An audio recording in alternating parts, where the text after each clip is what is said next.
Good morning, students. This is History, class 6th, chapter 4, What Books and Burials Tell Us. जैसा कि and this is going to be our second class on this chapter. जैसा कि chapter का नाम है What Books and Burials Tell Us. क्या हमें जो कब्र है या जो किताबें हैं वो हमें बीते हुए समय के बारे में क्या बताती हैं। हमने फर्स्ट क्लास में ये पता किया था कि जो वेद हैं, ऋग्वेद, सामवेद, यजुर्वेद, अथर्ववेद, ये 4 वेद हैं, उनकी रचना आज से 3500 वर्ष पहले हुई। ये तो हमें पता है कि बीते हुए समय का अध्ययन जो आर्कोलॉजिस्ट हैं, जो हिस्टोरियन हैं, वो पुराने सिक्के, पुराने बर्तन, पुराने औजार और ऐतिहासिक इमारतों के माध्यम से करते हैं। आज की क्लास में हम जानेंगे कि किस तरह से जो पुराने ग्रंथ हैं, जैसे ऋग्वेद है, उसके माध्यम से हम बीते हुए समय का अध्ययन कैसे कर पाते हैं। कैटल, हॉर्सेस एंड चैरियट्स, पशु, घोड़े और रथ। There are many prayers in the Rigveda for cattle, children, specially sons and horses. Horses are yoked to chariots that were used in battles, which were fought to capture cattle. Battles were also fought for land, which was important for pasture and for growing hardy crops that ripened quickly, such as barley. Some battles were fought for water and to capture people. Some of the wealth that was obtained was kept by the leaders, some was given to the priests, and the rest was distributed among the people. Some wealth was used for the performance of yajna or sacrifices, in which offerings were made into the fire. These were meant for gods and goddesses. Offerings could include ghee, grain, and in some cases animals. Most men took part in these wars. There was no regular army, but there were assemblies where people met and discussed matters of war and peace. They also chose leaders who were often brave and skillful warriors. Rigveda जो वैदिक संस्कृत में लिखा गया है, उसके अध्ययन से हमें जानकारी मिलती है कि जो प्रार्थनाएं थी ऋग्वेद में, वो पशुओं के लिए, बच्चों में लड़कों के लिए और घोड़ों के लिए की जाती थी। घोड़ों को रथ से जोड़ा जाता था और लड़ाई में, बैटल में भी घोड़ों का प्रयोग किया जाता था। और जो लड़ाइयाँ थी, जो बैटल्स थी, वो ज़मीन एक्वायर करने के लिए, जो ज़मीन पशुओं के चारे के लिए उपयोगी है उसके लिए, जैसे कि बाजरा उगाने के लिए, यहाँ तक कि पानी के लिए भी लड़ाइयाँ लड़ी जाती थी। और जो संपदा इस तरह की लड़ाई में, युद्ध में जो एक्वायर की जाती थी, उस पर नियंत्रण किया जाता था, वो संपदा नेता लोग और जो पुजारी हैं, जो ब्राह्मण लोग हैं, वो आपस में बांट लेते थे। हालांकि कुछ भूमि को आम लोगों में भी बांट दिया जाता था। इसके अलावा देवी देवताओं को प्रसन्न करने के लिए यज्ञ अनुष्ठान भी किए जाते थे। यज्ञ में घी, अनाज और पशुओं की बलि का भी जानकारी हमें मिलती है। इस तरह से हमें लड़ाई की जानकारी तो मिलती है और जो भूमि है उसकी आपस में बंटवारे की जानकारी भी मिलती है। और जो लड़ाइयाँ थी वो उसमें अधिकतर पुरुष भाग लेते थे, लेकिन स्थायी सेना नहीं होती थी और एक सभा अवश्य होती थी, जिस सभा में लोग इकट्ठे होते थे और युद्ध और शांति के बारे में विचार करते थे। और इस सभा में जो नेता थे उनका चुनाव भी किया जाता था, जो अक्सर बहादुर और निपुण योद्धा होते थे।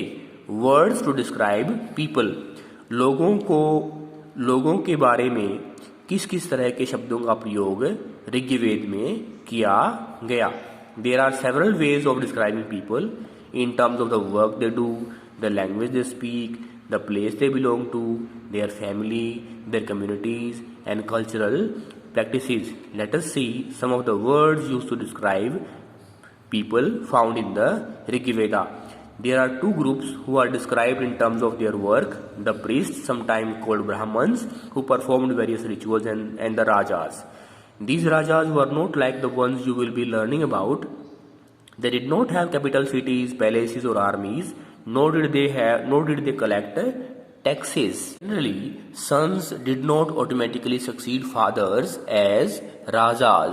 ऋग्वेद काल में लोगों को उनकी भाषा के आधार पर, उनके स्थान के आधार पर जहाँ वे पैदा हुए, बड़े हुए, उनके परिवार के आधार पर, समुदाय के आधार पर और सांस्कृतिक रीति रिवाज के आधार पर लोगों को अलग अलग नाम से बुलाया गया। लेकिन मुख्यतः दो प्रकार के लोग होते थे, जिनमें एक तो राजा होते थे, दूसरे ब्राह्मण या पुजारी लोग होते थे जो यज्ञ अनुष्ठान वगैरह करते थे।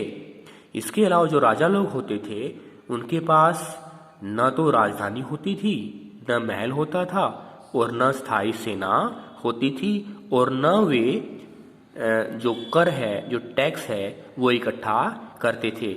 इसके अलावा जो उत्तराधिकारी है वो भी राजा का बेटा नहीं होता था, ऐसा आवश्यक नहीं था। Two words were used to describe the people or the community as a whole. One was the word jana, which was still used in Hindi and other languages. The other was wish. The word vaishya comes from wish. You will learn more about this in chapter 6.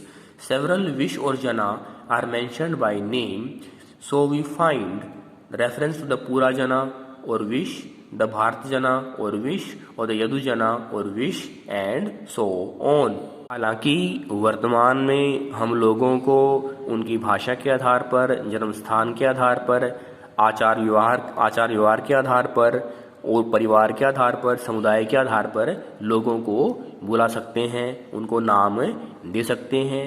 और लेकिन वैदिक काल में दो तरह के लोग थे। उनको व्यवसाय के आधार पर राजा और ब्राह्मण कहा जाता था। इसके अलावा दो शब्द लोगों को बुलाने के लिए प्रयोग किए गए थे। पहला शब्द था जना, दूसरा शब्द था विश। और जना और विश को आगे पुरा जना, भारत जना और यदु जना और विश में बांटा गया था। Do any of these names sound similar? Sometimes the people who composed the hymns described themselves as Aryans and called their opponents Dashas or Dashus. These were people who did not perform sacrifices and probably spoke different languages. Later, the term Dasha and the feminine Dasi came to mean slave. Slaves were women and men who were often captured in war. They were treated as the property of their owners, who could make them do whatever work they wanted. While the Rig Veda was being composed in the northwest of the subcontinent, there were other developments as well. Let us look at some of these. Rigveda का निर्माण आज से 3500 वर्ष पहले हुआ। उसको वैदिक संस्कृत में लिखा गया और उससे हमें बीते हुए समय की जानकारी मिलती है। हमें ये जानकारी मिलती है कि जो लोग प्रार्थनाएं वगैरह रचना करते थे वो अपने आप को आर्य कहते थे। हालांकि ये आर्य बलि वगैरह नहीं देते थे और अलग अलग भाषाएं बोलते थे। ये आर्य अपने विरोधियों को दशा और दशूस के नाम से जानते थे। हालांकि बाद में जो दशु है या जो दशा है उसको दासी के नाम से जाना गया, अर्थात दास के नाम से। ये वो लोग थे जो लड़ाई वगैरह में पकड़े गए थे और जिन पर जो लोग इनको पकड़ते थे, जो वो अपने आप को इनका मालिक समझते थे और इनसे वही काम लेते थे जो वो चाहते थे। यहाँ एक बात और हमें समझनी है, वो ये है कि ऋग्वेद की रचना उत्तर पश्चिम भाग में भारतीय उपमहाद्वीप के हुई। Silent sentinels, the story of the megaliths.